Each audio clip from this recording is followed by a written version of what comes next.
We begin with President Trump's first address to a joint session of Congress since his re-election.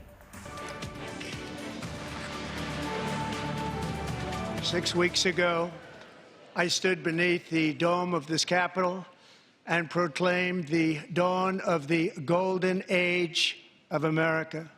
We have accomplished more in 43 days than most administrations accomplished in 4 years or 8 years, and we are just getting started. Tonight, President Trump touted his flurry of executive orders and actions his administration has taken to reshape the federal government. Democrats are pushing back by focusing on those impacted by his policies, including government workers. And good evening. Thanks for joining us. NBC's Jay Gray joins us now live from the Capitol with more. Jay, good evening.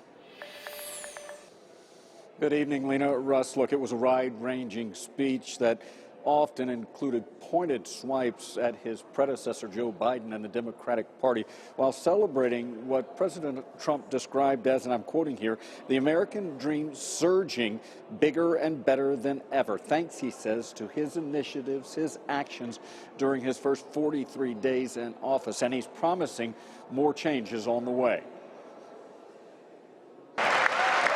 President Trump walks into the House chamber with a raised fist, beginning his address with a bold declaration. America is back. He describes his return to the Oval Office as a mandate. From that moment on, it has been nothing but swift and unrelenting action.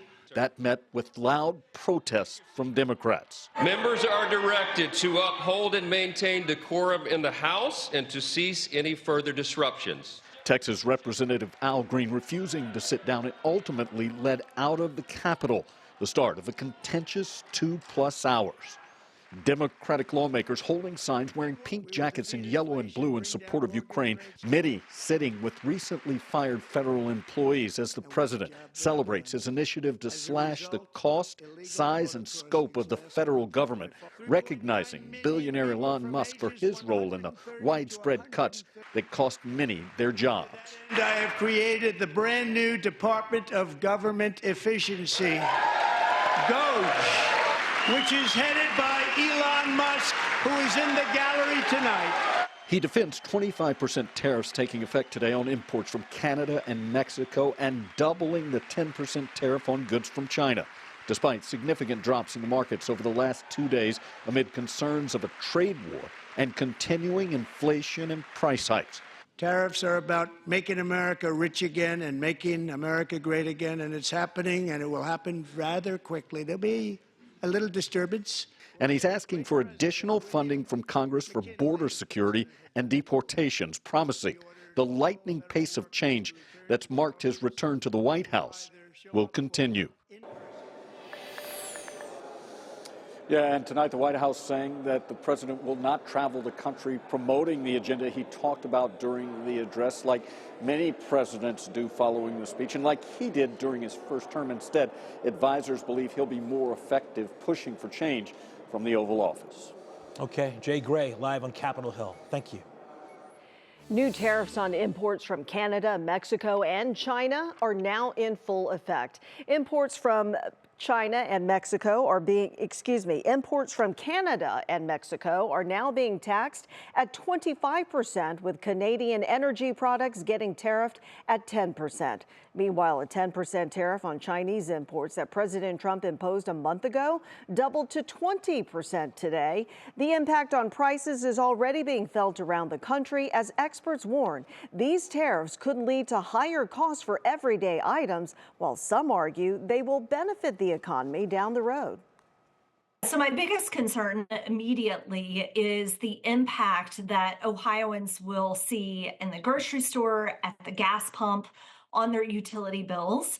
We'll be forced to produce more cars in the United States, and that will be a good thing for the economy, will be a good thing for employment, a good thing for everybody within the United States.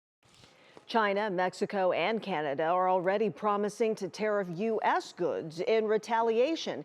And Ohio soybean farmers tonight are also worried about the new tariffs. You see, China is the largest buyer of Ohio soybeans, which will now face 10% retaliatory tariffs by China.